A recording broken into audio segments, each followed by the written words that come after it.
Welcome to the Roundtable Perspective. I'm your host, Tom Roach. I'm joined today by my guest, Dr. Andrew Finegold, who is the Assistant Professor of Visual Culture of the Ancient Americas at the University of Illinois, Chicago. Welcome to Roundtable Perspective. Thank you. We're here to discuss holes and voids in Mesoamerica, and you have a book called Vital Voids that came out in 2021, am I right? Yes. Well, in the West, we think of voids as something that we ignore or something that are negative, but they have a different role here in Mesoamerica, don't they? That's my argument. I argue that voids are spaces for the emergence of vital forces, material abundance, and are generally seen as prerequisites for life in Mesoamerica compared to our negative valences here. Yeah, there are a lot of negative associations we have with them, of course. Can you account for that in any way? I mean, is there anything about the culture that moves it in that direction? I think we have a long history of Western philosophy talking about the void as a empty space in which the atoms are moving, and generally a space of absence. But in Mesoamerica, my argument is that you have a relational worldview that is usually understood through the idea of animism, but rather than animism talking about any single object having a life like what we're thinking about animating it, that the animism is emergent from the field of relations of all objects within a totalizing environment. And the void is a part of that, right? The part of that material relations and interaction within the environment from which life and creation is constantly unfolding. So is the void a conduit for that energy then, or is it more than that? I think that the void is, yes, a conduit, a space for the transference of energy and the emergence of energy. And it is a significant part of Mesoamerican ritual practice and activity, the opening of spaces, the visiting of spaces, the visiting of caves and architectural voids as ritual spaces and as active spaces for new life, new energy, new creative potential to emerge. Yeah, it suggests a very different paradigm, doesn't it? It is. So your research is, at least in this book, is centered around one particular object. Would you like to tell us about that? Yes, absolutely. The idea of holes and voids, these are things that are found everywhere, and it would be a really difficult topic to pin down, except that I have focused myself on a single object as the Rosetta Stone for my argument. And that object is a single Maya dish that has a depiction of the maize god being born out of a turtle shell representing the earth. And then in the center of this dish, a small hole has been drilled, and that is consistent with what we see on many Maya dishes as part of funerary practice, that dishes placed either beneath or above the head of Maya burials during the late Classic period have these holes drilled in them. So the hole appears to be a fairly consistent intervention into what was once a service dish for the courtly setting of a Maya prince, and has been made to transform this object from a serving dish into a funerary object in the burial setting. And your research has led you to believe that they anticipate the final use of this dish when they design it in the first place, right? That they're actually preparing it for the hole to be drilled in it. Exactly. So that the dish was made not just to be a serving dish on which tamales were served, the maize god embodying the flesh of the corn that's making the tamales that are being served on this dish and thereby sacramentalizing it. But it's also a metaphor for the resurrection of the deceased, the rebirth of the deceased, and that the image is anticipating both moments in the use of this object. And in so doing, is anticipating the drilling of the hole.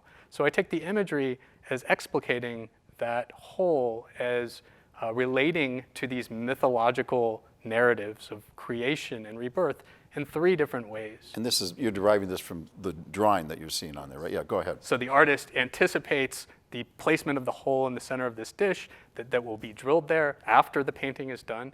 After it's been used for eating Exa- for many, many years, right? Yeah. Yes, and in so doing is helping to sort of provide exegesis on the meaning of that hole in relation to these mythological themes.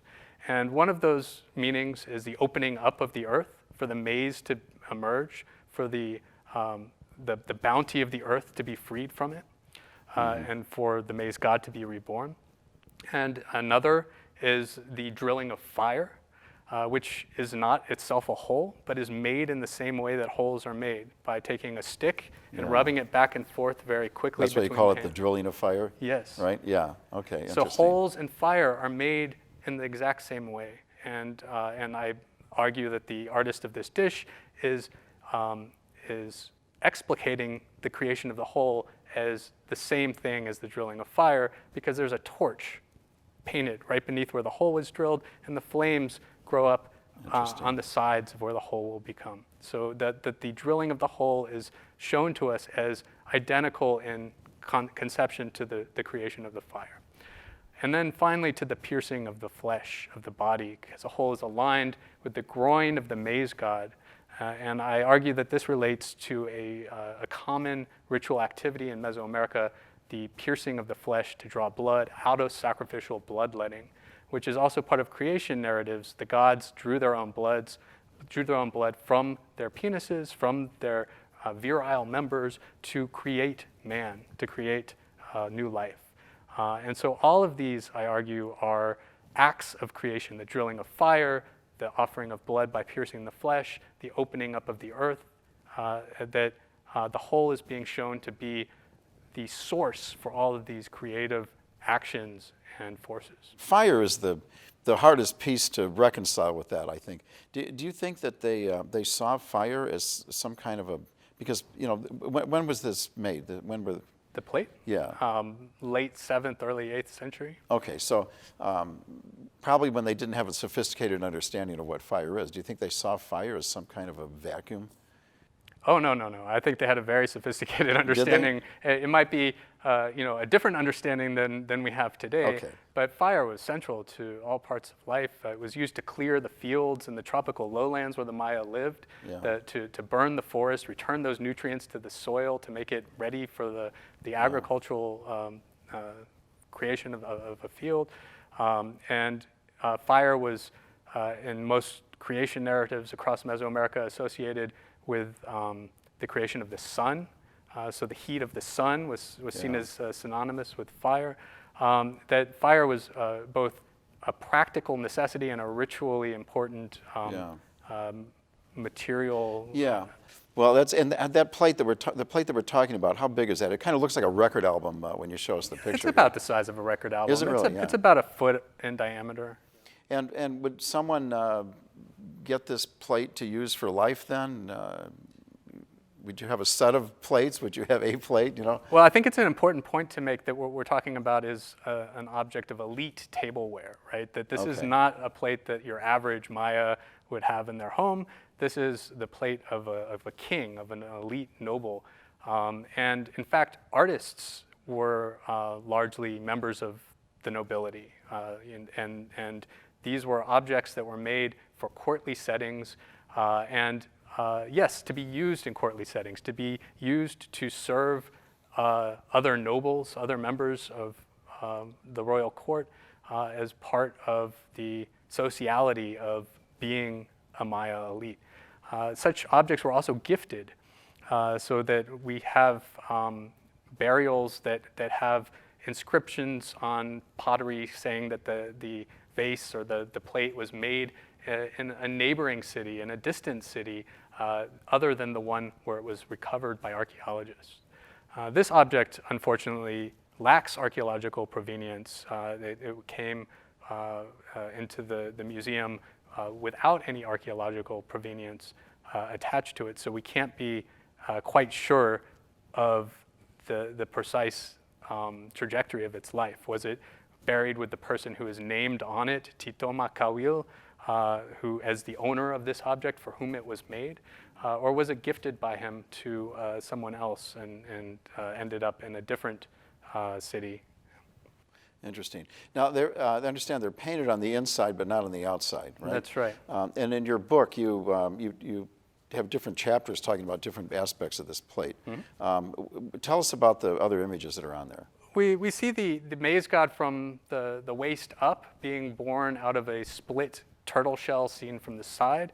And there's two other figures that appear to be assisting the maize god in this rebirth. One is pouring from a vessel, presumably water, some liquid, to water the field as part of the necessity for crops to grow. And the other seems to be delicately reaching out his hand to assist with the maize god being born. How do we know it's the maize god? Well, the head is elongated. The Maya elites practiced a form of cranial deformation. The soft skull of newborn children were placed between boards that created a sort of elongation of the skull to make it more similar to the elongated form of an ear of maize. And he's wearing long green quetzal feather plumes in his headdress that are simulating the foliage of the ripening ear of maize. And those other images, I noticed that they're almost cartoon-like. They're kind of easy to relate to because they're drawn in ways that I'm familiar with. Yes, this is a very calligraphic image that the forms are shown with outlines in this way that to our own visual cultural sensibilities reminds us of cartoon figures. And they're similar to cartoons in another way, and that is in the presence of hieroglyphic writing. So we associate cartoons with, say, captions, right? And we see exactly that on this plate. So the maize god is named. We have a hieroglyphic caption that decipherment has progressed amazingly in Maya hieroglyphics, and we can now read 80 to 90% of the inscriptions. In this case, the maize god is identified as Hun Ishi Mayin, one maize crocodile, showing him not to be just any maize plant, but this axis mundi, linking the earth with the underworld below, where the roots reside, where the seed has hatched from, and the celestial realm above, like a world tree reaching down into the underworld and reaching up into the celestial realm. Interesting. Parallel in some ways to the resurrection icon in Christianity, well, I guess first let me ask you this. How many of these plates are around? Is this something we've found a lot of, or? Plates total, hundreds and hundreds. Really? Plates drilled with holes, over 100.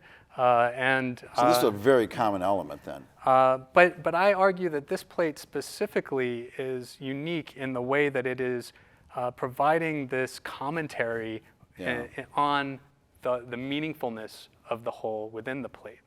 And when we turn the plate upside down, it's a sort of shallow dish, right? When we turn it upside down, it has the same sort of bell curve form as the turtle shell from which the maize god is being born. Interesting. So I argue that the plate itself, in its material, is this turtle shell earth, and the hole that's drilled through the plate is that hole from which the maize god will be reborn. And that it's only this artist's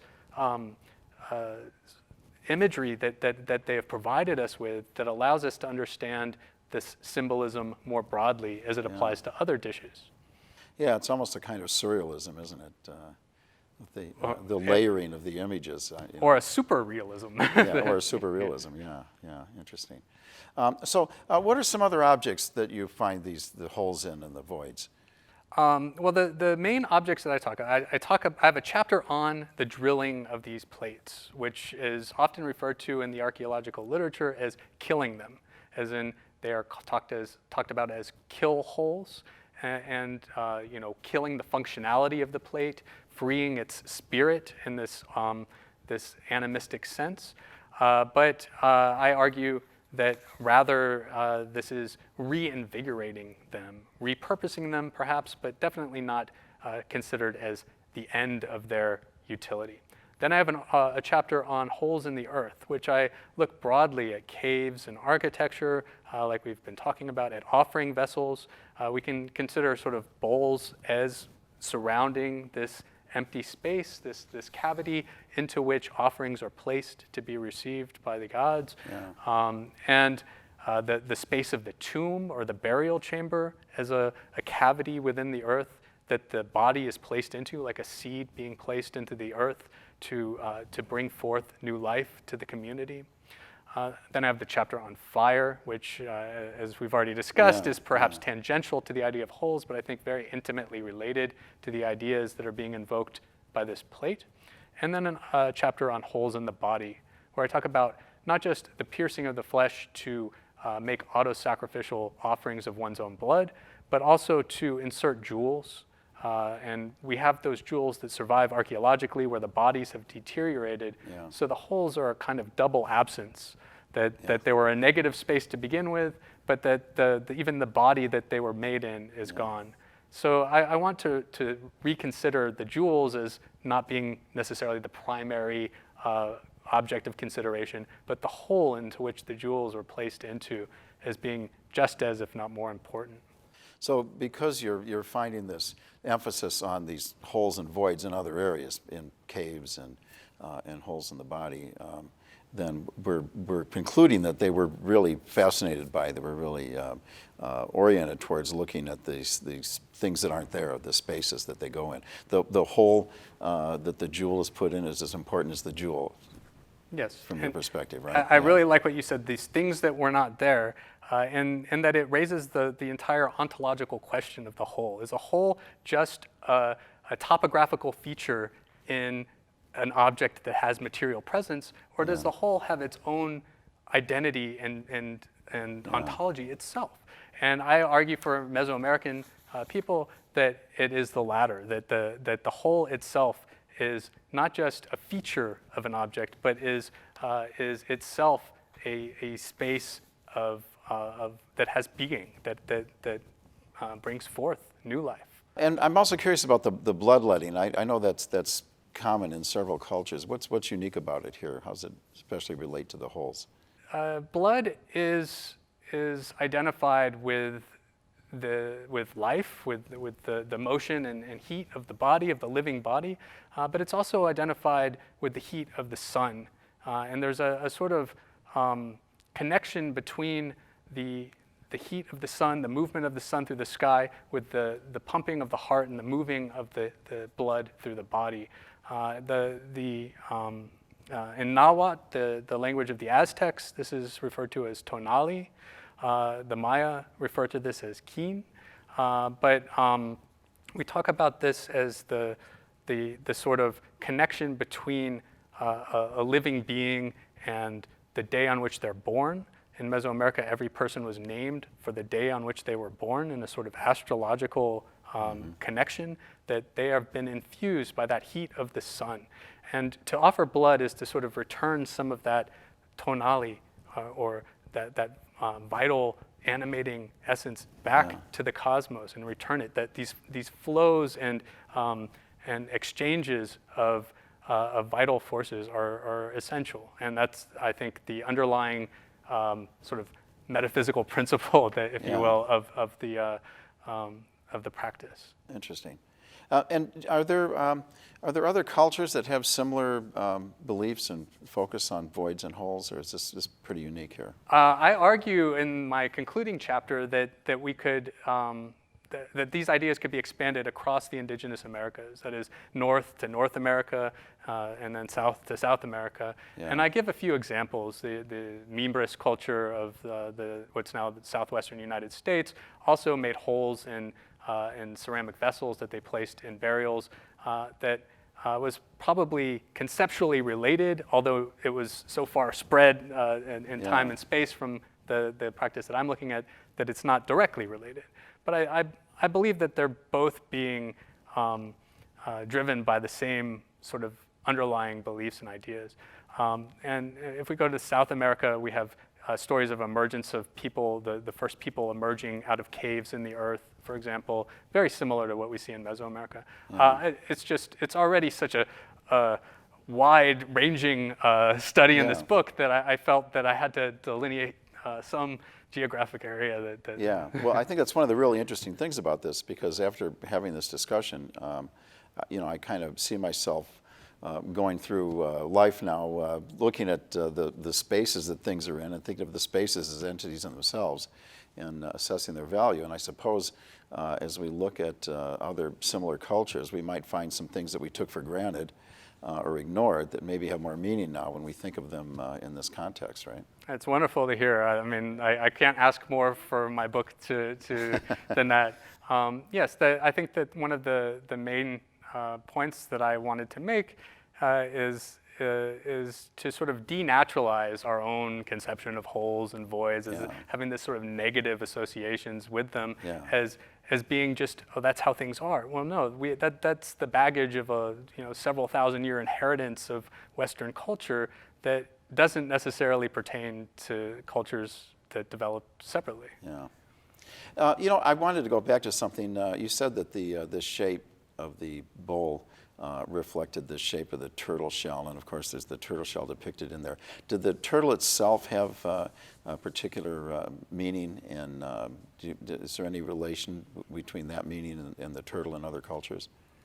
Well, I would say for the Maya, and what I argue in the book is that the turtle is an amphibious creature, right? It lives in both water and on land, so it sort of transgresses spheres or realms. The underworld was a watery place, so this was a creature that sort of embodied both the underworld and the world above. And it's not just the form that is echoed by this painting, right? The inverted plate echoes the form of the turtle shell that's painted on it, but it's the material itself, right? That the plate is this hard ceramic that is very similar to the hard shell of the turtle, and that these are all being intentionally sort of invoked as elusive. Yeah. There's an explanation of epistemology that I've heard a few times, and it, essentially, some knowledgeable person says, well, the world is on the back of an elephant, and the question is, well, what holds the elephant up? And it's turtles all the way down. Stands on the back of 4 turtles, and they say, what are those turtles on? And they're on more turtles, and the answer finally is the turtles go all the way down, right? I think that fits a little bit with your definition here, doesn't it? Yeah. So maybe we do have some intuitive sense of what that means. But I'm also interested in how you got interested in all of this. And you mentioned to me that you just took a class because you didn't know anything about it, right? Can you tell us about that? Yeah, I took a class in undergraduate studies. I was an art history major at the University of Houston. I had to choose my courses, and among the courses listed was a course in pre-Columbian art, which I really had no sense of. Right? I knew something about contemporary art, I knew something about medieval art, but when I saw pre-Columbian art, I really couldn't wrap my head around it. So I said, that's what I really should take, because it's the class that I don't know about. I'll learn something. And I never looked back. That class just grabbed me. The material is fascinating. I continued to take further classes. I did an undergraduate thesis. I went to grad school, and now here I am. Well, when did you, really get interested in this plate in particular? How did you come upon this? This is something that I wrote as a proposal for a paper at a 15 or 20 minute paper at a conference. It's sort of a Rosetta Stone for you. It has become that. It has. I had the insight that we need to be more attentive to the material conditions of the imagery. That the imagery of this plate is very frequently depicted as a drawing, as a line drawing, as illustrating the certain mythological narrative. And I wanted to re-situate that image on its material ground, the plate itself, and take that material seriously. And part of that material was that hole that was drilled in the center that is so frequently overlooked, especially when the plate is illustrated as a line drawing. And that just sort of opened up all of these other insights. And in that way, the topic of the book and the way that I have approached this material had this very synergistic relationship, right? That this hole became this very fecund source of constant insight for me, and just as I'm arguing that it was a space for vital force. Yeah. Yeah, well, you're the ideal college student because you took classes because you wanted to learn something, not because you were trying to get them out of the way, right? And I can see you've followed that intellectual curiosity throughout your career, and it's been very interesting. May we all hearing have about students like that. Yes, right. We wish we did. That's all the time we have for our program. Thank you to Dr. Andrew Finegold for joining us today on Roundtable Perspective. I'm your host, Tom Roach. I'll see you next time.